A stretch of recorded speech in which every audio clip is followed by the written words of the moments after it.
devenir mon champ d'entrepreneuriat, qui va devenir mon chantier. Et je donne juste un exemple. Je suis, après mon bac, je vois chez mes parents, j'ai 2 hectares, mon papa ne peut pas me donner de l'argent, mais tout en étant étudiant, je peux chaque année faire mon champ sur les 2 hectares, ou même sur demi-hectare. Et nous avons des étudiants qui l'ont pratiqué, qui aujourd'hui sont à l'aise. Après leur licence, il a déjà une ferme, ainsi de suite. Donc, combiner la formation diplômante et l'entrepreneuriat sur le terrain et penser 3, 5, 10, 20 ans. Ne pas juste dire que je fais ma licence, je fais mon master, mais planifier dès maintenant en tant que jeune. Et je vais vous dire simplement que la meilleure période de s'investir pour changer le monde, c'est le temps de la jeunesse. Et un chercheur a dit, entre 12 ans jusqu'à 25 ans, si tu ne découvres pas ta passion, si tu n'es pas prêt à mourir pour une idée, à rentrer dans le feu de la connaissance de ton idée, pour y mourir, tu vas rater ta vie. Donc nous encourageons à cette étape-là, à tous les jeunes, de découvrir une passion, pas simplement dire que je veux un salaire. Je me donne dans une ONG, Solidarité et Développement. Pour 5-10 ans, je vais m'investir et nous avons la carte, le tableau de bord des compétences pour reconnaître ce que vous avez fait, transformer ça en compétences nationales et internationales, valider cette expertise sociale et économique pour que vous puissiez vraiment devenir consultant, expert ou faire autre chose qui n'est pas nécessairement le service public, c'est-à-dire l'État. Je pense que c'est les 3 chantiers que nous sommes en train de vouloir développer. Merci. Ça, top. Je voudrais savoir si après cette formation, il y a un suivi, c'est-à-dire un mécanisme d'accompagnement des participants. Si oui, par rapport à la première édition, est-ce que vous avez constaté des améliorations, des bouleversements dans les mentalités de ceux que vous avez formés? Sinon, pourquoi? Oui, merci beaucoup pour votre question. Je commence par la fin. Oui, après la première édition, je crois que j'ai eu à le dire dans mes mots, il y a eu des changements. Mais l'impact d'un projet se fait dans le temps. C'est-à-dire que nous ne continuons pas à faire. C'est une évaluation rétrospective. C'est-à-dire après 1 an, 2 ans, nous continuons toujours pas à faire cette évaluation pour voir les changements à court, moyen et long terme que ça va apporter. Puisque la nature de chacun, la personnalité joue sur le changement, l'environnement joue sur le changement. Nous avons apporté un plus. Donc, effectivement, il y a eu des changements. Je crois que quelques mois après, il y a un premier participant, d'abord quelques jours, qui est venu au bureau dire maintenant, je crois que je dois me lever.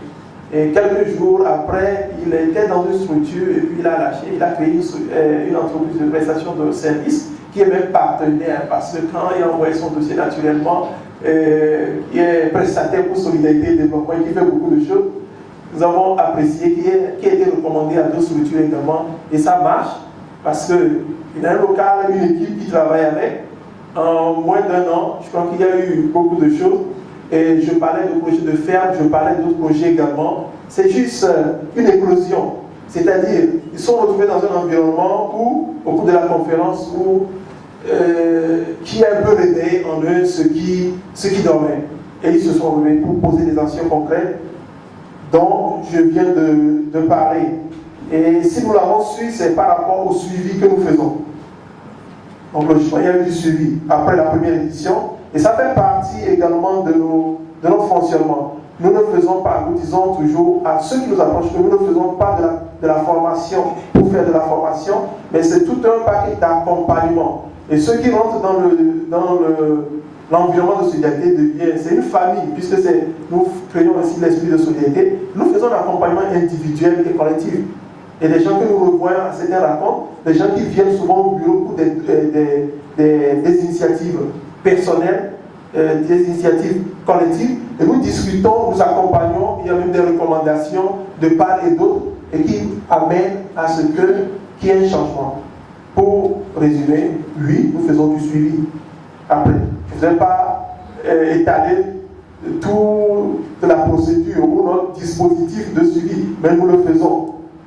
Et nous l'avons fait pour la première édition. Voilà quelques-uns des résultats. Et ma question est de savoir qui participe à cette conférence, si c'est des jeunes qui ont un quotient intellectuel élevé ou ceux qui ont fait de grandes études.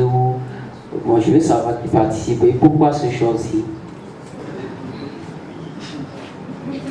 Merci beaucoup. La conférence va se dérouler en français. C'est-à-dire la communication se fera en français.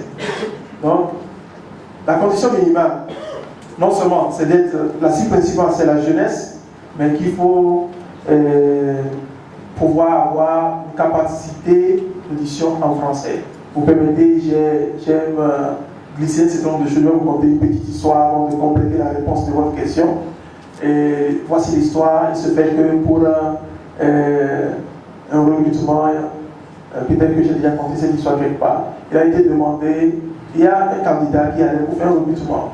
Et donc, il demandait, puisqu'il ne comprenait pas français. Donc, je suis en train de dire qu'il faut minimum comprendre français pour cette édition au moins. Donc, il a demandé, quand je vais aller, on va me poser, quelle question on va me poser et quelqu'un qui voudrait l'aider, il dit, on va te poser 3 questions. Voilà. La première question, on va te demander quel est ton âge. Donc, toi, dis seulement 25 ans. La deuxième question, on te demandera quel nombre d'années d'expérience tu as. Donc, dis 5 ans. Et donc, la troisième question, on va te demander quels sont les sports que tu aimes le plus, le football ou le basketball. Tu dis les deux. Donc, il a retenu 25 ans, 5 ans, les deux. Donc, c'est ce qu'il répétait, 25 ans, 5 ans, les deux. Et donc, quand il est allé, l'examinateur l'a eu et lui a posé la deuxième question. Donc, il lui dit, monsieur, soyez les bienvenus. Et quel nombre d'années d'expérience vous avez? Il dit 25 ans. Et quand il a dit 25 ans, l'examinateur le regarde, vu son physique, il s'étonne. Qu'est-ce qu'il y a? 25 ans d'expérience. Donc il demande deuxième question. Quel âge vous avez? Il dit 5 ans. Puisque c'est l'ordre des réponses qu'il a retenues. Mais il dit, vous me prenez pour un imbécile ou un con? Il dit les deux. Puisque la troisième réponse peut être aussi les deux. Donc pour lui, c'est peut-être, c'est des sports qui est en train de... Donc 25 ans, 5 ans, les deux. Il a bien répondu. Bon, pour dire quoi? La conférence est adressée et organisée en intention de toute la population, mais principalement la jeunesse.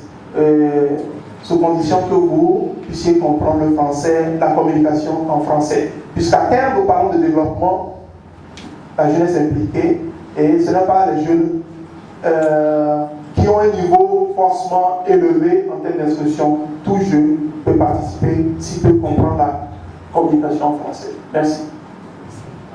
De développer ici l'accent est mis sur la motivation, l'incitation, le bouleversement de la mentalité, comme l'a dit le directeur exécutif de l'ONG Solidarité et Développement David Agueko.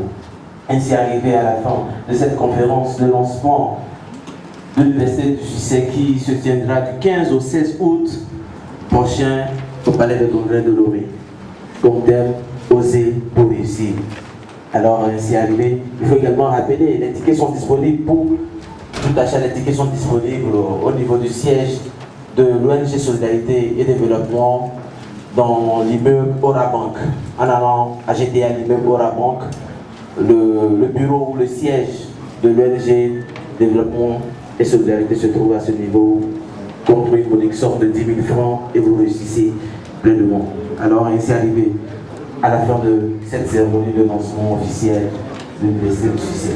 Merci également aux invités à la table d'honneur. Place maintenant aux interviews. Oui, bonjour, chers journalistes. L'Université du Succès, quel est l'intérêt? Oui, l'Université du Succès, c'est pour apporter un plus sur la vie de la jeunesse, surtout en matière de changement de mentalité. Et pour nous, la mentalité est déterminante pour le développement. Nous avons tout, c'est les ressources humaines, les ressources naturelles. Peut-être encore que les ressources financières, ce n'est pas seulement ça qui manque, mais il faut un changement de mentalité, c'est-à-dire la fondation sur laquelle doit se bâtir le développement. C'est pour cela que l'Université du Succès est organisée pour provoquer des changements de mentalité. Alors, comment ça va s'organiser? Comment ça va se dérouler? Cette édition, l'édition 2013, aura lieu le 15 et 16 août au Palais des Congrès. Donc 2 jours de motivation et d'éclosion de capacités entrepreneuriales sur 3 aspects importants du programme, c'est-à-dire des communications de motivation. Il y aura également des ateliers et également des success stories, de certains témoins, des gens qui pourront partager leur expérience sur leur parcours entrepreneurial en matière de succès et d'échecs, afin de pouvoir éclairer la population, principalement la jeunesse, sur les réalités de l'entrepreneuriat. Aussi pour réussir, pourquoi ce thème? Oser pour réussir parce que je crois que c'est une problématique au niveau non seulement du Togo mais de nos pays, des pays africains. Quand nous disons déjà que ce n'est pas les ressources qui manquent, c'est qu'il y a un problème de mentalité et surtout d'audace dans tous les domaines. Et c'est pourquoi ce thème a été choisi, oser pour réussir. C'est-à-dire quand on ose, c'est que la réussite vient toujours à court, moyen ou long terme. Alors, qui prendront part à cette conférence et qu'est-ce que vous attendez?